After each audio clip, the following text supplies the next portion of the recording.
Hello, welcome to our channel Learn to Score. In this video, I am going to solve exercise 3 of rational numbers chapter. I hope you will like the video. Please subscribe to our channel for regular updates. Thank you. Question number 1. Express each of the following decimal in the P by Q form. We are given 4 decimal numbers. We are asked to represent them in P by Q form. Right? Let's start with first number 0.57.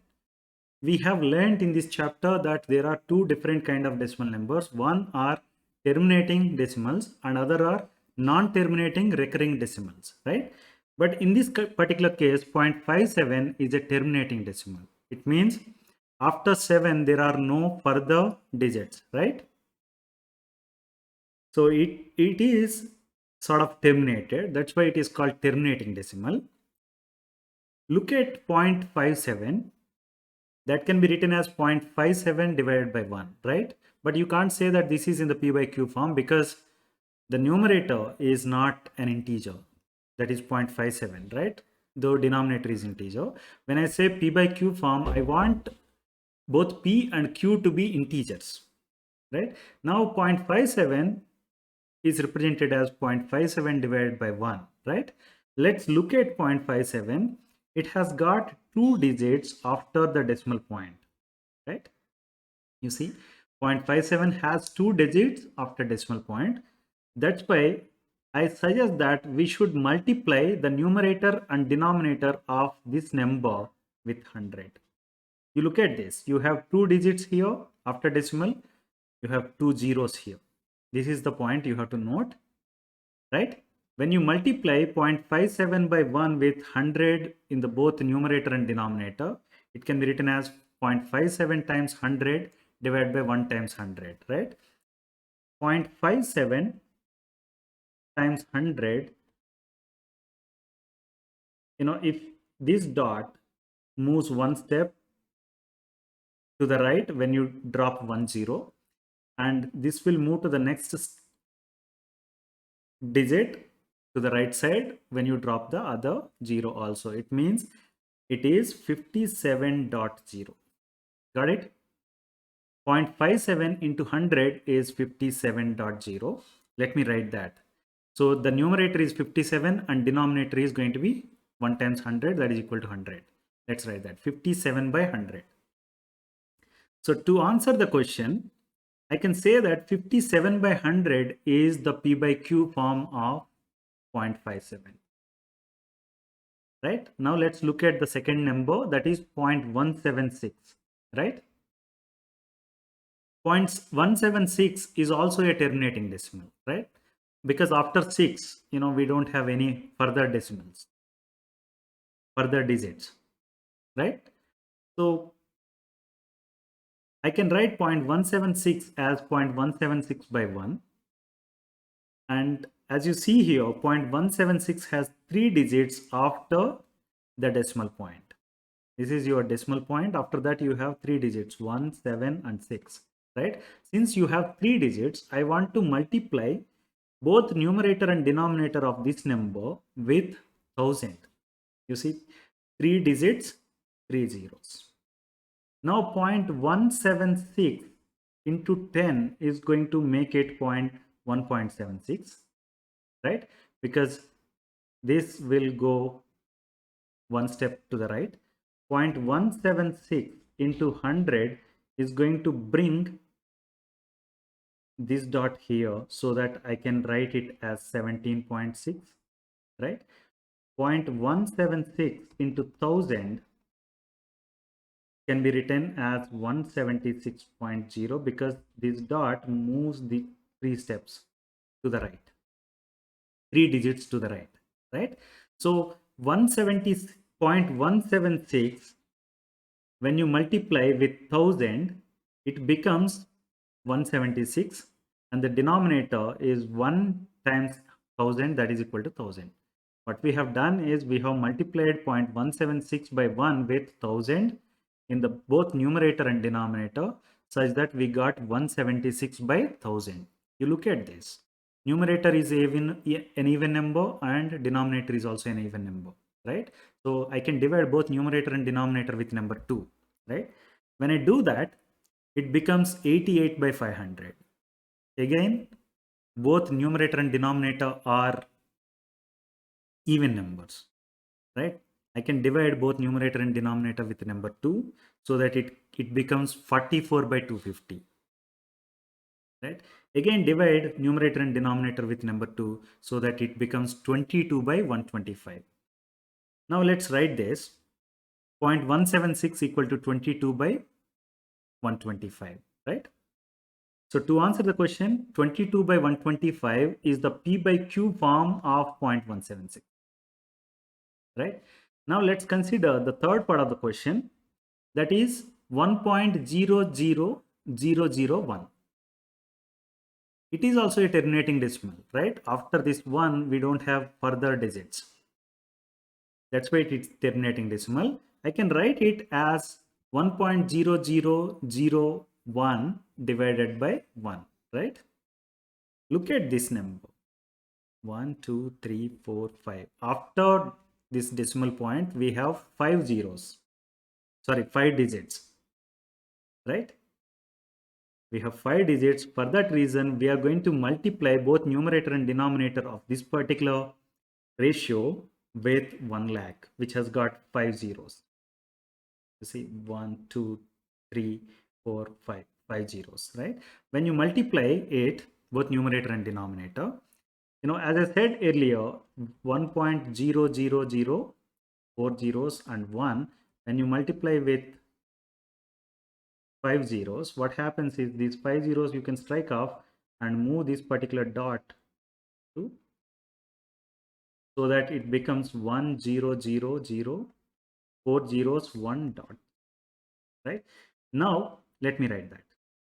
I have 1 lakh 1 divided by 1 lakh as the ratio, right? So this is the rational number. So to answer the question, 1 lakh 1 divided by 1 lakh is the P by Q form of 1.00001. Got it? Now let's look at the fourth part of the problem, that is 25.125, right? 25.125 is also a terminating decimal. Look at this. We have 3 digits after the decimal point, right? Since we have 3 digits after the decimal point, I'm going to multiply both numerator and denominator of this ratio with 1000. When I do that, what will happen is, I may be cutting these 3 zeros and, moving this dot here, right? Let me write that. So it is 25,125 divided by 1000. Both numerator and denominator are divisible by number 5, right? Let's do that. When you do that, this particular ratio becomes 5025 divided by 200. Here also both numerator and denominator can be divisible by 5, right? So let's divide both numerator and denominators with 5 so that it can be written as 1005 divided by 40. So here also we can divide both numerator and denominator with number 5 such that it can be written as 201 by 8, right?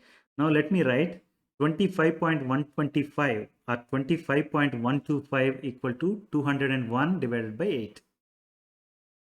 So to answer the question, 201 by 8 is the P by Q form of 25.125. Please note this. Question number 2.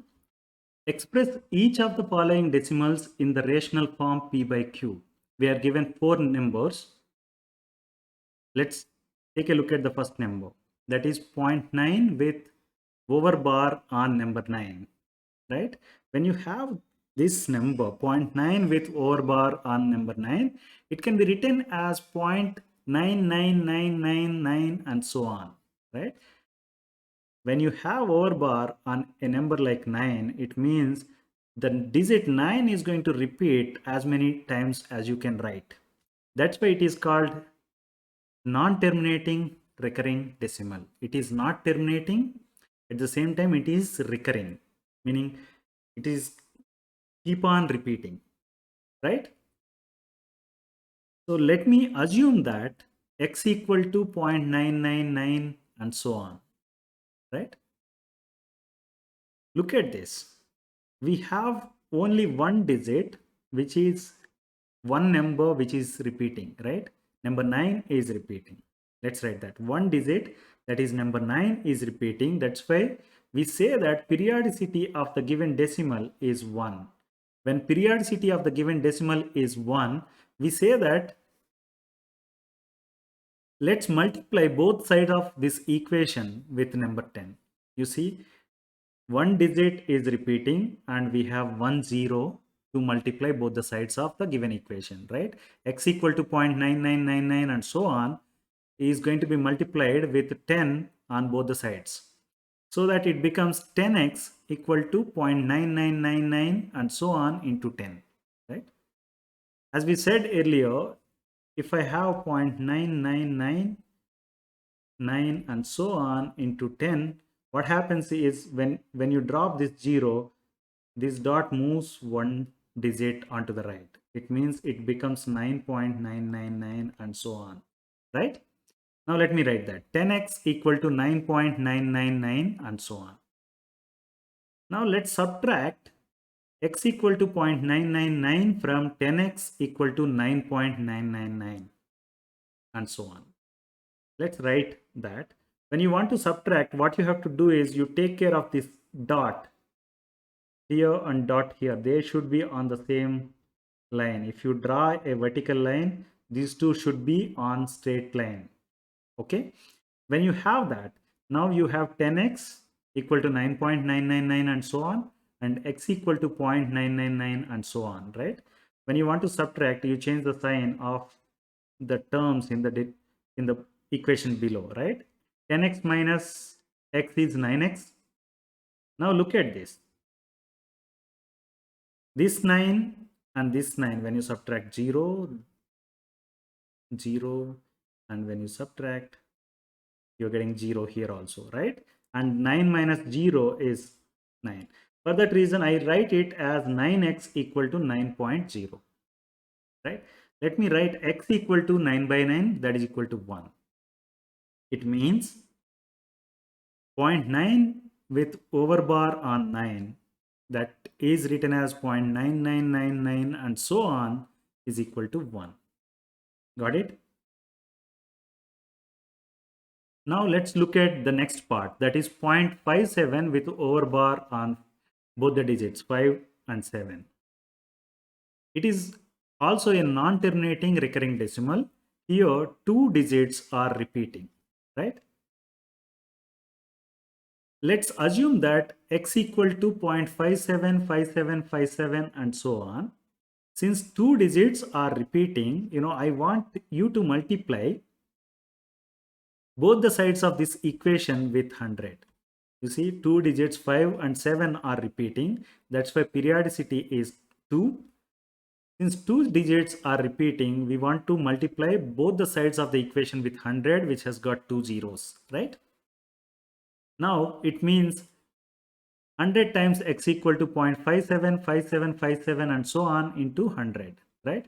Now if I have 0.575757 into 100, what it becomes is, when you drop these two zeros, the dot moves two digits to the right. Now it becomes 5757 and so on, right? So 100x equal to 57.5757 and so on. Now let's subtract x equal to 0.575757 from 100x. To do that, let me write as shown here. As I said earlier, the dot has to be on the same vertical line, right? Now look at this, 7 minus 7, okay, let me change the sign. 7 minus 7 is 0. 5 minus 5 is 0. 7 minus 7 is again 0. 5 minus 5 is also 0. And 57 minus 0 is 57, right? So now I can write 99x equal to 57. It means x equal to 57 by 99, right? So both numerator and denominator can be divided with number 3, right? 19 threes is 19 threes is 57 and 33 threes is 99, right? So x equal to 19 divided by 33. So to answer the question, 0.57 with overbar on both the digits 5 and 7 is equal to 19 by 33. When you have 0.57, 57, 57 and so on, that can be represented in the P by Q form as 19 by 33. Now let's look at the third part of the problem, but that is 0.729 with overbar on two digits, that is 2 and 9. That can be written as 0.7292929 and so on, right? It is also a non-terminating recurring decimal. You can keep writing 292929 and so on for many times, right? Let me assume that x equal to 0.7292929 and so on. When you look at this, two digits are repeating, right? 29. Two digits are repeating, hence periodicity of the decimal is 2. So I want you to multiply both the sides of the equation with 100 because two digits are repeating. I want to have two zeros here, right? So when you multiply x equal to 0.7292929 and so on with 100, it can be written as 100x equal to 72.929292 and so on. Now look at this. 100x equal to 72.929292 and so on, and x equal to 0.72929 and so on, right? Now when you want to subtract, you change the sign of the terms in the equation below, right? So 100x minus x is 99x. Now look at this. This 9 and this 9 gets cancelled. This 2 and this 2 gets cancelled. This 9 and this 9 gets cancelled. This 0, sorry, this 2 and this 2 also get cancelled. Here you have 9, 7. 9 minus 7 is 2 and 72 minus 0 is 72. So 99x equal to 72.2. Right? Now I can write x equal to 72.2 divided by 99. Is this the ratio we are looking for? No, because p is not an integer yet. The numerator is not an integer yet. To get it as an integer, what I can do is I can multiply both the numerator and denominator with 10, right? When I do that, this dot will move one step or one digit to the right. That becomes 722 divided by 990. That can be further simplified by dividing both numerator and denominator with number 2 such that I can write it as 361 by 495. So to answer the question, 0.729292929 and so on is equal to 361 divided by 495. Right? Now let's look at the last part of the problem, that is 12.28 with overbar on 8. It means it can be written as 12.2, 8, 8, 8, 8 and so on. It is also a non-terminating recurring decimal, right? Now let me assume that the given number is equal to x. X equal to 12.28888 and so on, right? Now look at this. What is repeating? Only number 8 is repeating, right? Since one digit is repeating, what I suggest is you multiply both the sides of this equation with 10. When you do that, it becomes 10x equal to 122.8888 and so on, right? Now let's subtract x equal to 12.2888 and so on from 10x. For that, let me write the numbers, the equations as shown here. When you subtract it, what happens is 10x minus x is 9x and 122.888 minus 12.2888 and so on. Now these four eights are getting cancelled. Now you have 8 minus 2, that is 6, right? And 122 minus 12, that is 110. So 9x equal to 110.6. Right? Now x equal to 110.6. as we have seen earlier, here also we have the numerator as not an integer, right? This is not an integer. So let's convert this as integer. For that, what we do is we multiply both numerator and denominator with 10 such that this particular dot moves one step to the right, right? So when you multiply, it becomes 1106 divided by 90. Both numerator and denominator we have multiplied with 10 so that we got it as 1106 by 90. You divide both numerator and denominator with number 2 such that it can be written as 553 divided by 45, right? So to answer the question, 12.28 with overbar on 8 is equal to 558 divided by 45. Got it? Question number 3. Find x plus y divided by x minus y if x equal to 5 by 2 and y equal to minus 3 by 4. That is first part of the problem. And we are asked to find x plus y divided by x minus y when x equal to 1 by 4 and y equal to 3 by 2. Let's start with the first part of the problem where x equal to 5 by 2 and y equal to minus 3 by 4. Right? We want to first find x plus y, then divide that with x minus y. Let's start with finding the value of x plus y. X plus y can be written as 5 by 2 plus minus 3 by 4. Right? When you want to add these two numbers, look at the denominators. These two are different numbers, right? So what is the LCM of these two numbers? LCM is 4. Let me write this. Now let me multiply 5 with 4 divided by 2. 4 is LCM and 2 is the denominator of 5 by 2.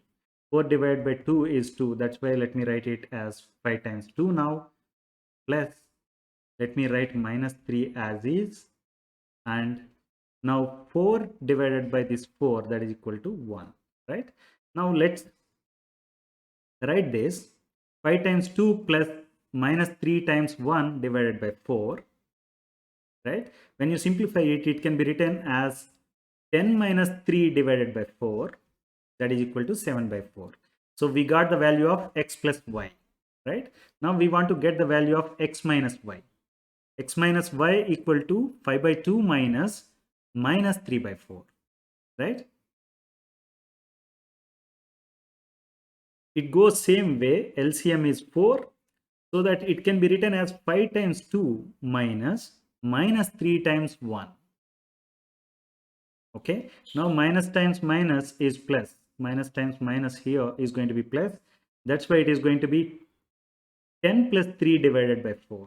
That is equal to 13 by 4. Now we got the values of both x plus y, the numerator, and denominator, right?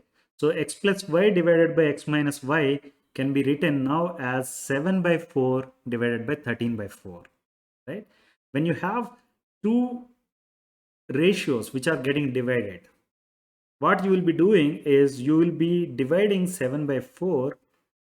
Instead of dividing 7 by 4 with 13 by 4, what you will be doing is you will be multiplying 7 by 4 with 4 by 13, right? We have multiplied 7 by 4 with 4 by 13, which is multiplicative inverse of 13 by 4. Got it? Now look at this. I can cancel these two 4s, right? So the answer is 7 by 13.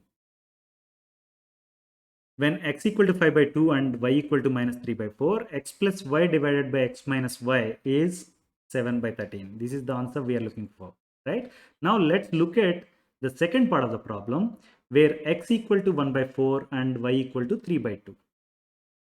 So let's first find what is the value of x plus y. That is 1 by 4 plus 3 by 2. As I said earlier, we have to look at the denominators. They are not same. That's why we have to find the LCM. LCM of 4 and 2 is 4, right? 4 divided by 4 is 1. That's why we are multiplying this number 1 with 1 here. Then plus, let me write 3 as is. We have 4 as the LCM. That divided by this 2 is 2. That's why let me write that. So when you have this 1 times 1 plus 3 times 2 divided by 4, you simplify it further such that it can be written as 1 plus 6 divided by 4, that is equal to 7 by 4. Now we are done with x plus y, which is numerator. Now let's find what is the value of x minus y. X minus y equal to 1 by 4 minus 3 by 2, right? So everything goes as is except the sign in the middle. You see here we have plus, here we are going to have minus. So 1 minus 6 divided by 4, that is minus 5 by 4, right? Now x plus y divided by x minus y can be written as 7 by 4 divided by minus 5 by 4. As we have done earlier, instead of dividing 7 by 4 with minus 5 by 4, what I'll do is I'll multiply 7 by 4 with multiplicative inverse of minus 5 by 4. What is the multiplicative inverse of minus 5 by 4? That is minus 4 by 5, right? So x plus y divided by x minus y now can be written as 7 by 4 into minus 4 by 5, right? Now I can cancel 4 here, this is 1, and this is going to be minus 1, right? So 7 times minus 1 divided by 5, that is minus 7 by 5. To answer the question, when x equal to 1 by 4 and y equal to 3 by 2, x plus y divided by x minus y is minus 7 by 5. Question number 4. Divide the sum of minus 13 by 5 and 12 by 7 by the product of minus 13 by 7 and minus 1 by 2. Here, if you look at, we want to find the sum of these two numbers first, and then find the product of these two numbers, so that we have to divide the sum of these two numbers by the product of these two numbers, right? Let's first find the sum of these two numbers, the first two numbers, minus 13 by 5 and 12 by 7. That can be written as minus 13 by 5 plus 12 by 7, right? Look at this. Denominators are different. Their LCM is 35. Let me write that, right? So let me write minus 13 as is. Now you see here 35 by 5 is 7, right? Let me write 7 here. Then we have plus, let's write that as is 12 times 35 by 7 is 5, right? Let's write that. And when you simplify it, minus 13 times 7 is minus 91, plus 12 times 5 is 60, and the denominator is 35 as is, right? So minus 91 plus 60 is 31, minus 31 divided by 35 you have, right? We got the sum of these two numbers, that is minus 31 by 35. Now we have to find the product of these two numbers. So that can be written as minus 13 by 7 into minus 1 by 2, right? Finding the product is fairly simple. When you want to multiply, you will multiply both the numerators separately and write it as a numerator, and multiply the denominator separately and write it as denominator of the resulting rational number, right? For that reason, we can write it as minus 13 times minus 1 divided by 7 times 2, that is plus 13 by 14, right? Now we have the sum of given numbers and product of given numbers.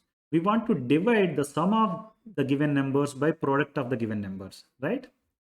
That is minus 31 by 35 divided by 13 by 14. As we have done earlier, instead of dividing minus 31 by 35 with 13 by 14, what I'll do is I'll multiply minus 31 by 35 with 14 by 13, which is multiplicative inverse of 13 by 14, right? When you do that, you look at this. This 2 times 7, this is 5 times 7, right? Now let me write it. So when you multiply these two rational numbers, minus 31 by 5 and 2 by 13, what you get is minus 62 by 65. So to answer the question, minus 62 by 65 is the number we get when you divide sum of given rational numbers by the product of given rational number. Got it? Question number 5. If 2 by 5 of a number exceeds 1 by 7 of the same number by 36, find the number. We have said that 2 by 5 of a number is exceeding 1 by 7 of the same number by 36. For example, if I assume that the given number is x, then the first number is 2 by 5x, right? That exceeds the other number, that is 1 by 7x by 36, right? Let's write that.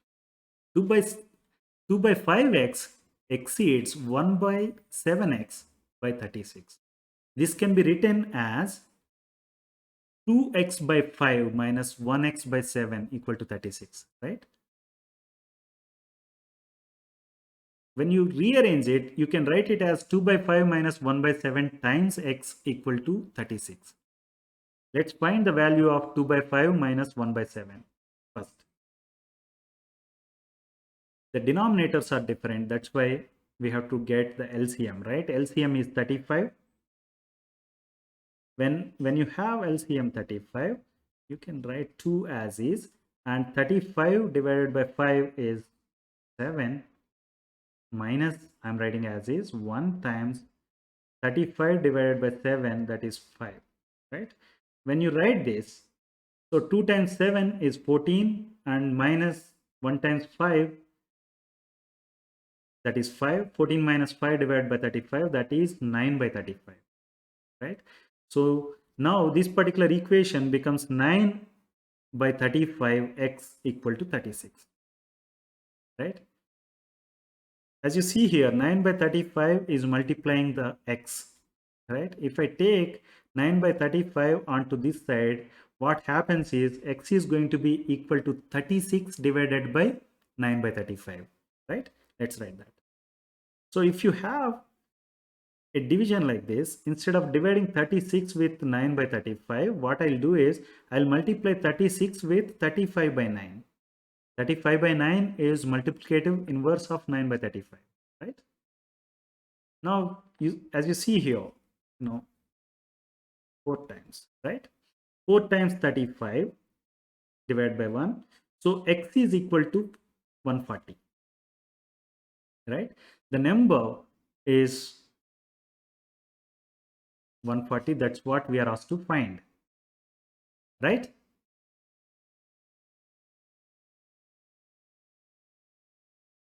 Question number 6.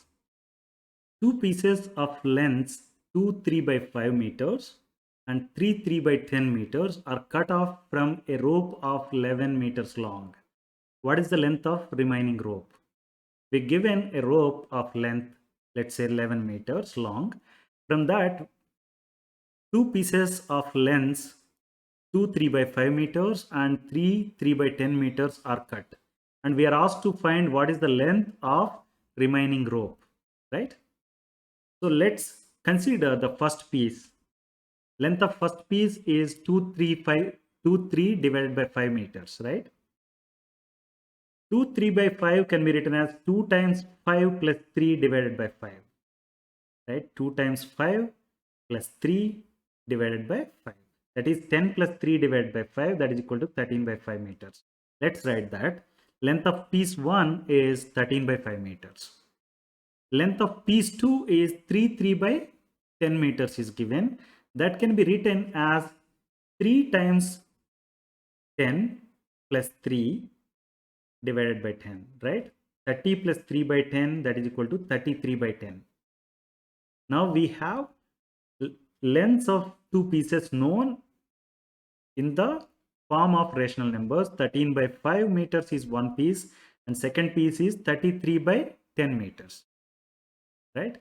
So the total part which is cut then the rope is length of two pieces together, right? That is equal to 13 divided by 5 plus 33 by 10, right? Now let's find sum of these two rational numbers.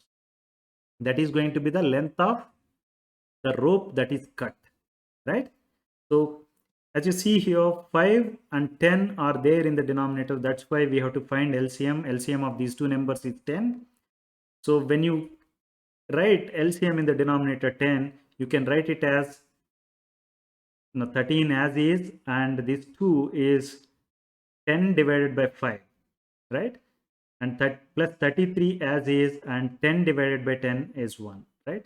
Now this can be written as 26 plus 33 divided by 10, that is equal to 59 divided by 10, right? Now length of two pieces together which are cut is 59 by 10 meters. And we are given a rope of 11 meters, right? So what is the remaining length? Remaining length can be obtained by subtracting 59 by 10 from 11, right? When you do that, length of remaining rope is 11 minus 59 by 10, that is equal to 11 by 1 minus 59 by 10, right? That can be written as 11 times 10 minus 59 times 1 divided by 10, right? The LCM is 10. 10 divided by 1 is coming here as 10, and 10 divided by 10 is coming as 1 here, right? Now 110 minus 59 by 10, that is equal to 51 by 10. So to answer the question, the remaining part is 51 by 10 meters, or otherwise I can write 51 by 10 as 5 times 10 plus 1 divided by 10, right? So that can be written as 5 plus 1 by 10, right? 5 times 10 plus 1 divided by 10 can be written as 5 plus 1 by 10.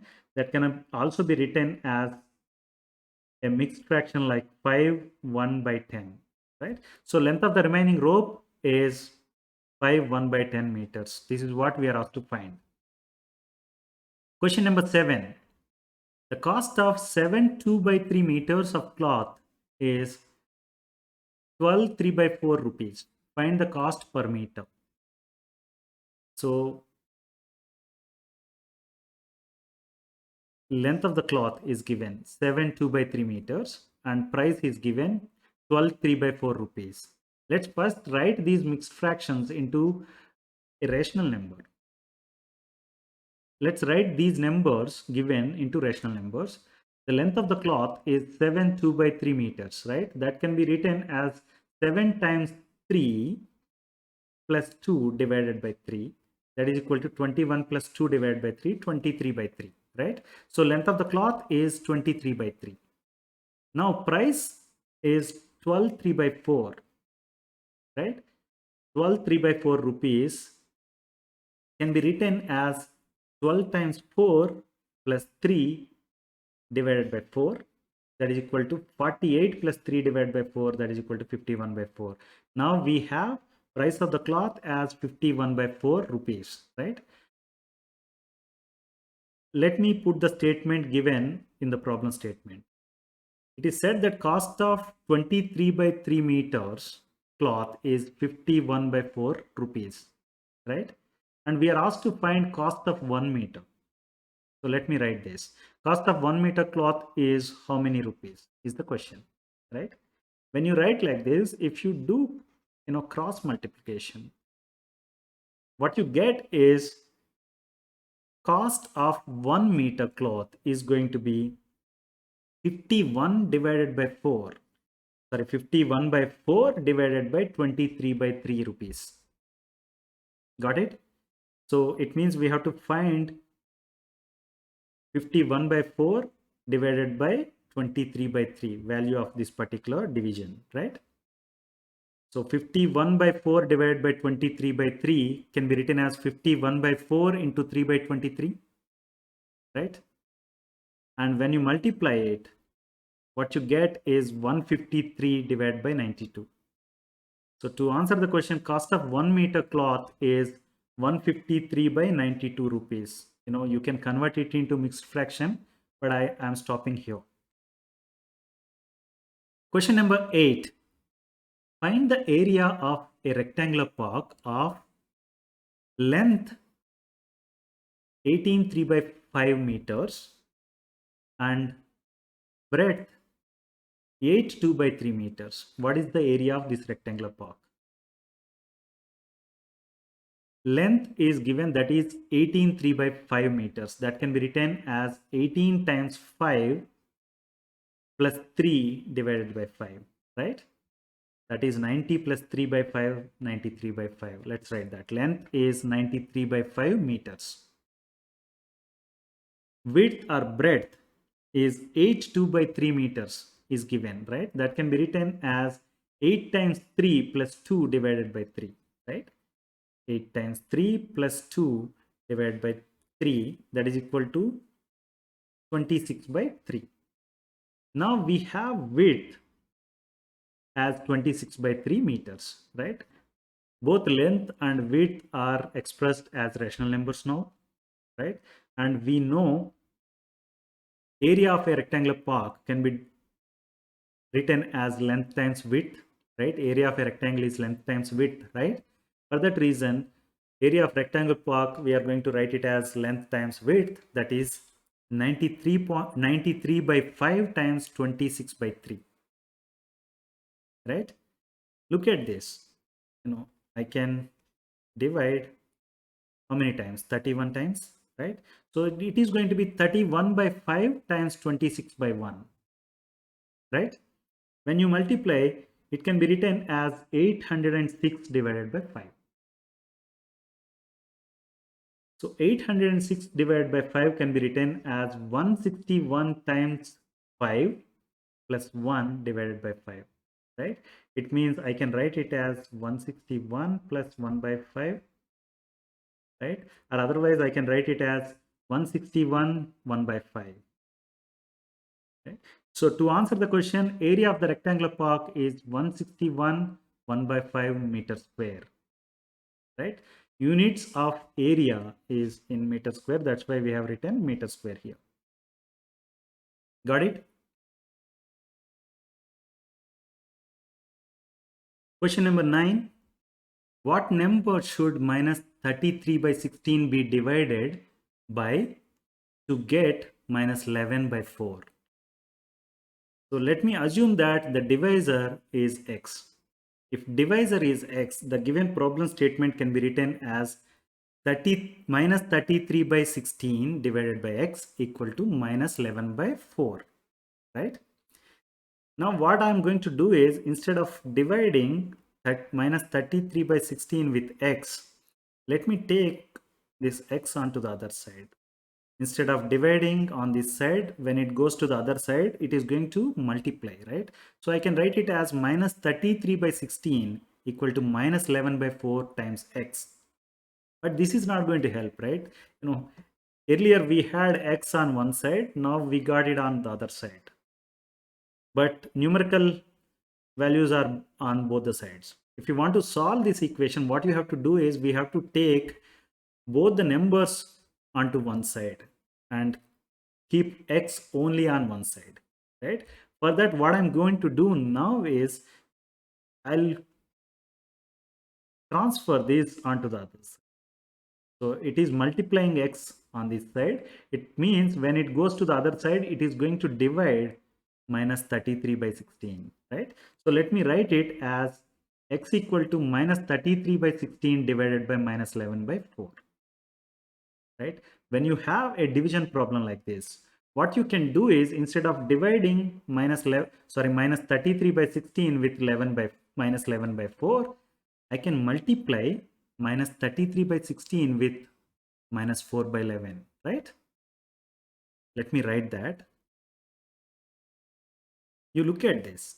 Instead of dividing this number with minus 11 by 4, I'm going to multiply the same number with minus 4 by 11, which is multiplicative inverse of minus 11 by 4. Now look at this. This is 1 time, this is 3 times, right? So now what I have is minus 3 by 4 times, of course, I can cancel even this. This is minus 1 and this is 4. For example, here I have to write minus. So minus 3 by 4 times minus 1 by 1, that is equal to 3 by 4. So to answer the question, minus 33 by 16 should be divided by 3 by 4 to get minus 11 by 4. Got it? Question number 10. If 36 trousers of equal sizes can be stitched with 64 meters of cloth, what is the length of the cloth required for each trouser? The problem statement says that 36 trousers can be stitched using 64 meters of cloth. What is the length of the cloth required for each trouser? Let's write that. 36 trousers, 64 meters of cloth. One trouser, how many meters of cloth? This is the question, right? So you do cross multiplication so that you can write it as 64 times 1 divided by 36 is what we have to find, right? This becomes a division problem. So length of the cloth required for one trousers is going to be 64 by 36, right? So it can be written as 32 by 18 when you divide both numerator and denominator with 2, and you divide both numerator and denominator with 2 again, so that you got 16 by 9. So you can say that length of cloth required for one trousers is 16 by 9 meters. Got it? Question number 11. When the repeating decimal point 36, 36, 36, 36 and so on is written in simplest fractional form p by q, find the sum p plus q. You see, you are given a non-terminating recurring decimal, that is 0.36, 36, 36 and so on. We're asked to write it in the rational form in the simplest form. You know, it cannot be any form. You want to make it the simplest form of rational number. Then whatever p by q you get, use those p by q, use the values of p and q to get p plus q value. Right? Let's start with the given number, that is 0.363636 is a non-terminating recurring decimal, right? If you look at this, you know, I can assume it as x equal to 0.363636 and so on. Look at this, two digits are repeating, right? 3 and 6. When two digits are repeating, I say that you multiply both the sides of this equation with 100, right? Since 100 has two zeros, you remember two digits, two zeros. When you do that, what you get is 100 times x equal to 0.363636 and so on times 100, right? When you multiply like this, what happens is you 0.363636 times 100 is going to be 36.3636 and so on, right? Because when you have two zeros, you drop these two zeros so that this dot moves two digits to the right. That's why it becomes 100x equal to 36.363636 and so on. Now let me subtract x equal to 0.363636 from 100x equal to 36.363636 and so on. When I do that, what I get is 99x equal to 99x equal to 36.0, right? It means x equal to 36 by 99, right? So you divide both numerator and denominator with 9 so that it becomes 11 nines. This becomes 4 nines. That's why x equal to 4 by 11.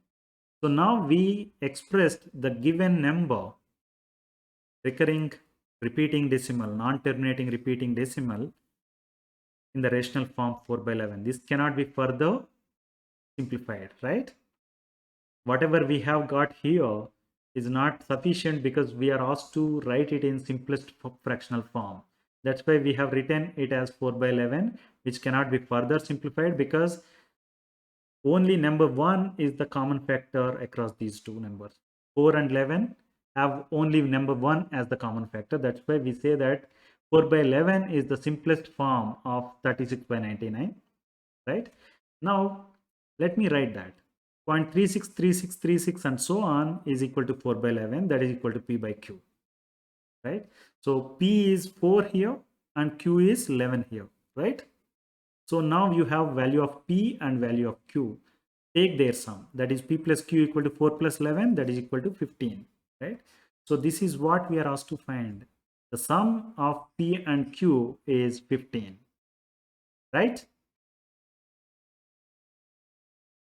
I hope you like the video. Please like, share and subscribe to our channel Learn to Score. Thank you.